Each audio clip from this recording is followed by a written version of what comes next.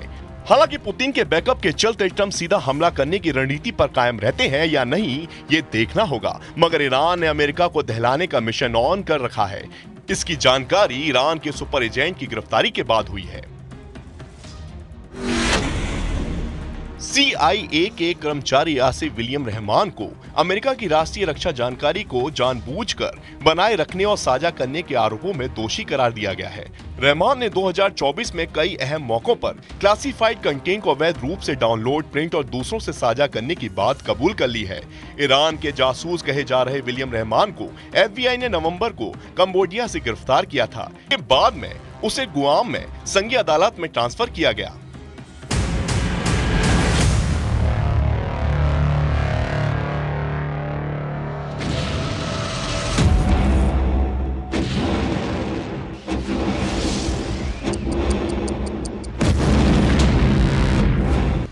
जांच पड़ताल के बाद विलियम रहमान की कलई खुल गई।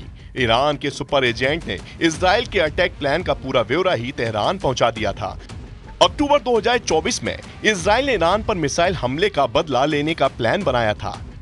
इस प्लान की जानकारी इजराइल ने अमेरिका से साझा की थी, जिसे विलियम रहमान ने अपने आकाओं तक हमले से पहले ही पहुंचा दिया। अमेरिकी सैटेलाइट से मिली खुफिया जानकारी में 15 और 16 अक्टूबर को 2 अमेरिकी खुफिया दस्तावेज शामिल थे। ये दस्तावेज मूल रूप से सिर्फ 5 देशों की 5 आइज एजेंसी तक ही शेयर किए जाने थे। लेकिन विलियम रहमान ने खुफिया दस्तावेज ईरान समर्थक टेलीग्राम चैनल को लीक कर दिए। इजराइल का अटैक प्लान ईरान समर्थक Telegram channel middle east Spectator पर दिखाई दिया। इस बड़े लीक ने अमेरिका और 5 आइज गठबंधन के सुरक्षा उपायों की पोल खोलकर रख दी।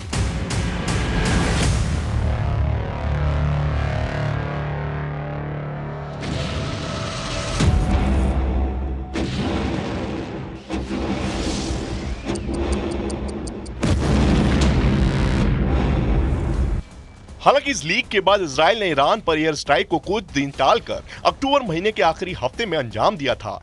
1 अक्टूबर 2024 को हुए मिसाइल हमले का बदला लेने में इजराइल को 25 दिन का वक्त लगा।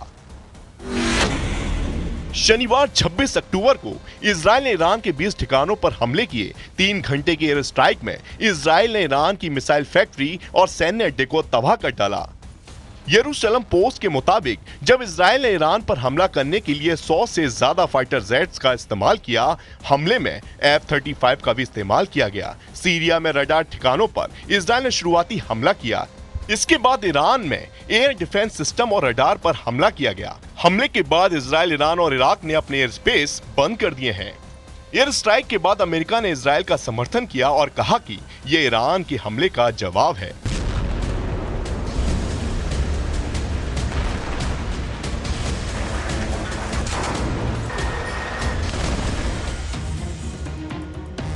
उधर CIA में घुसे ईरान के एजेंट की शिनाख्त का काम चल रहा है। लंबे वक्त विलियम रहमान पर नजर रखने से उसकी कारस्तानी की कलई खुल गई है, जिसके बाद उसे गिरफ्तार करके केस चला। अब ईरान के सुपर एजेंट ने अपने गुनाह कबूल भी कर लिए हैं, लेकिन इतने भर से अमेरिका और इजराइल की टेंशन खत्म नहीं होने वाली। वजह यह है कि CIA में विलियम रहमान इकलौता एजेंट है, इसकी कोई गारंटी नहीं है। तेहरान के लिए सीक्रेट मिशन को कौन कौन अंजाम दे रहा है, इसका अब तक पता नहीं चल पाया है। सीरिया में भी ईरान ने अपनी पैठ जमाने का ऐलान कर दिया है। सुप्रीम लीडर अली खामनेई ने यमन और लेबनान में लड़ाका ग्रुप को एक बार फिर से एक्टिव मोड पर आने का मैसेज दिया था, जिसका असर दिखने लगा है।